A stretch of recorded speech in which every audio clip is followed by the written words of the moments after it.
Israel Hamas యుద్ధం Gaza వాసుల ఆకలి కేకలకు కారణమవుతోంది.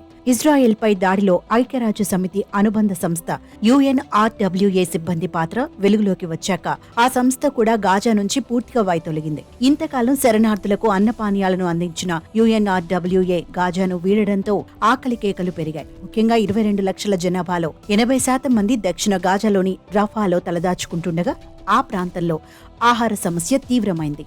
ఆకలి కడుపు కాల్చుతున్న నేపథ్యంలో మాలో అనేక కలుపు మొక్కలను సేకరిస్తున్న వ్యాపారులు ఒక కట్ట మొక్కలకు 80 ఇజ్రాయేలీ షాకెల్స్ అంటే భారత కరెన్సీలో సుమారు 1800 వసూలు చేస్తున్నారు.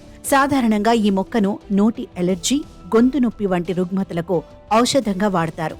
ఆహారంగా ఈ మొక్కను తీసుకోవడం ప్రమాదమని తెలిసినా ఆకలిని తట్టుకోవడానికి మరో మార్గం లేదని గాజా వాసులు వాపోతున్నారు. ఉత్తర గాజాలో మాత్రం నీరు, ఆహారం, ఔషధాల కొరత లేదని తెలుస్తోంది.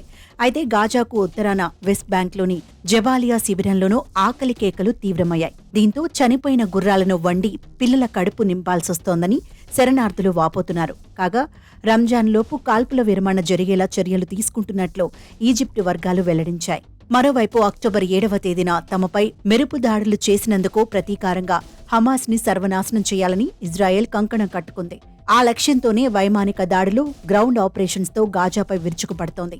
గాజాలో అమాయక ప్రజలు చనిపోతున్న తరుణంలో కాల్పుల విరమణకు పిలుపునివ్వాలని పలు దేశాలు కోరుతున్న ఐక్యరాజ్య సమితి జనరల్ అసెంబ్లీలో తీర్మానం ఆమోదం పొందిన ఇజ్రాయెల్ అవేమీ పట్టించుకోకుండా తన పోరాటాన్ని కొనసాగిస్తోంది.